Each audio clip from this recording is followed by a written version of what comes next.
You can have a stable home, people who care about you, and enough experience to know how life works, and still wake up with the strange feeling that you no longer know where you belong.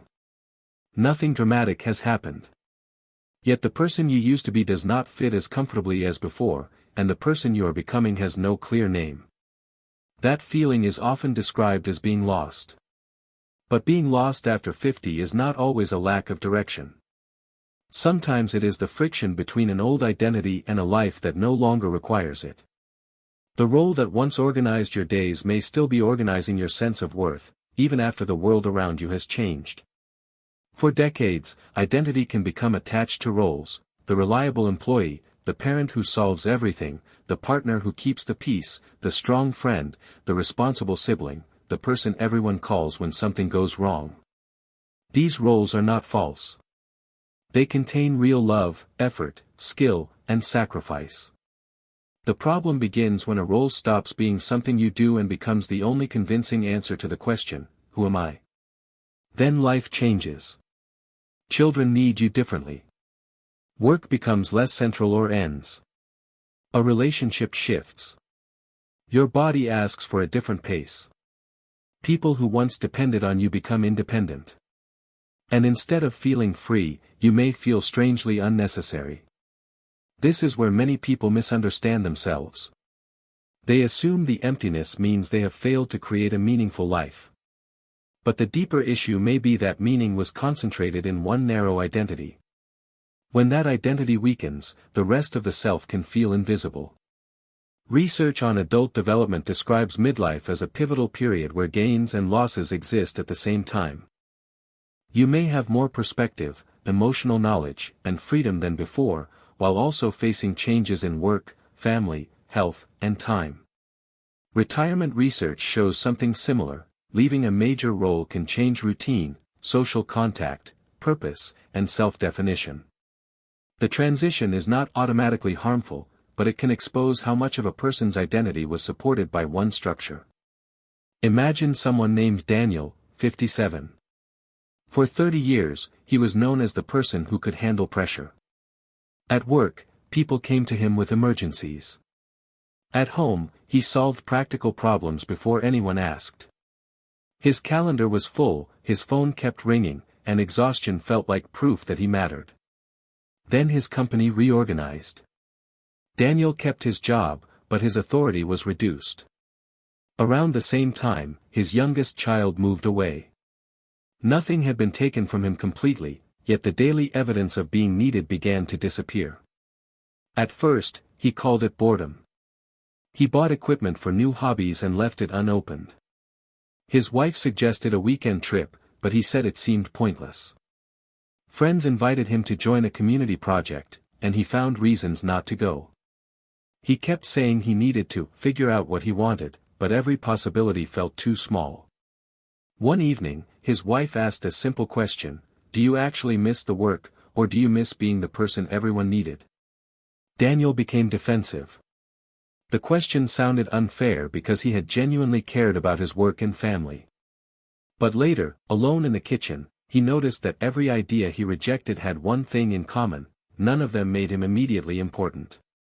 This is one way an old identity keeps operating. It creates a hidden standard for the future.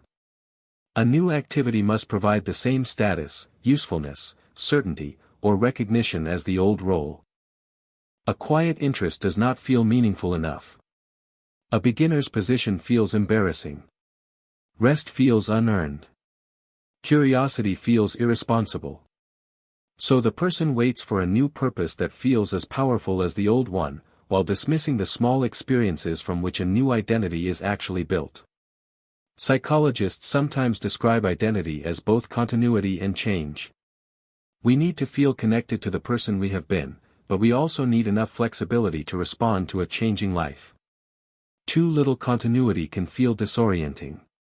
Too little change can turn a once useful identity into a cage. This explains why advice such as, "just reinvent yourself," can feel hollow. Reinvention sounds like erasing the past.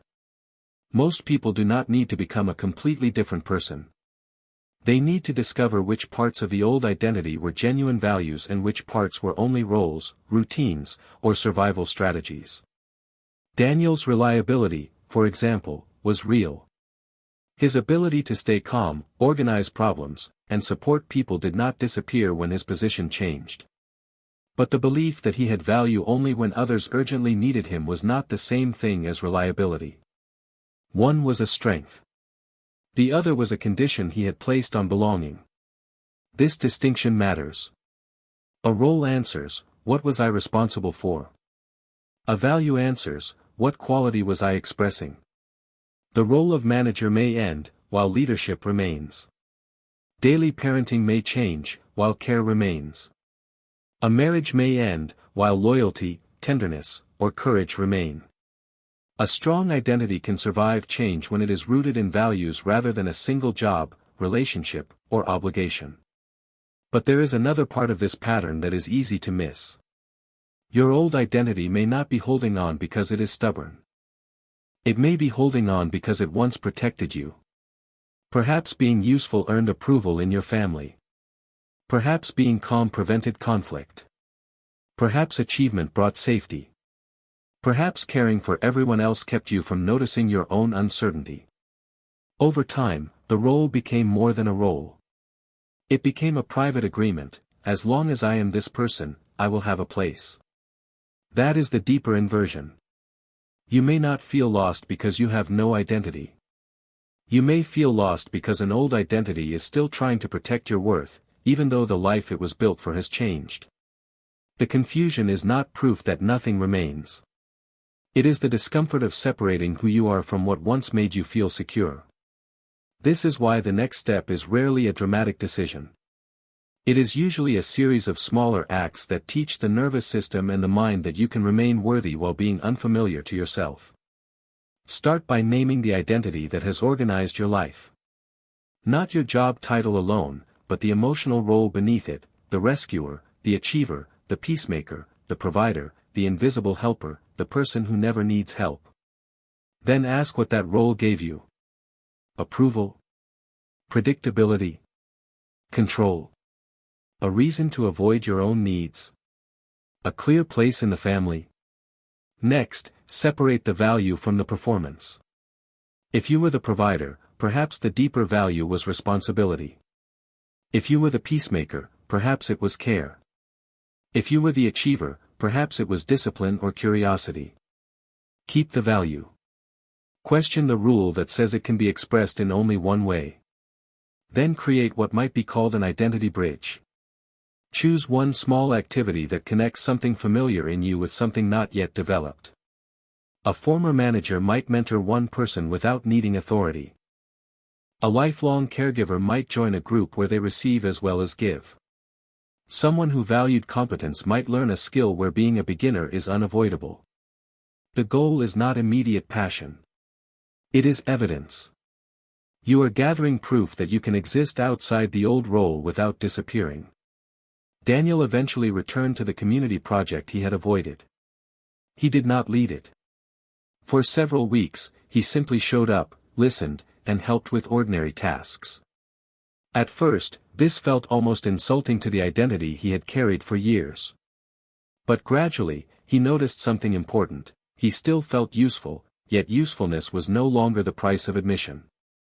People enjoyed his presence even when he had not solved anything. That change did not give him a perfect new identity. It gave him something more honest, a wider one. Feeling lost after 50 can be painful, but it can also be a sign that your life is asking for a more complete definition of you. The old identity deserves respect. It helped you build, protect, survive, love, and contribute. But gratitude does not require permanent obedience.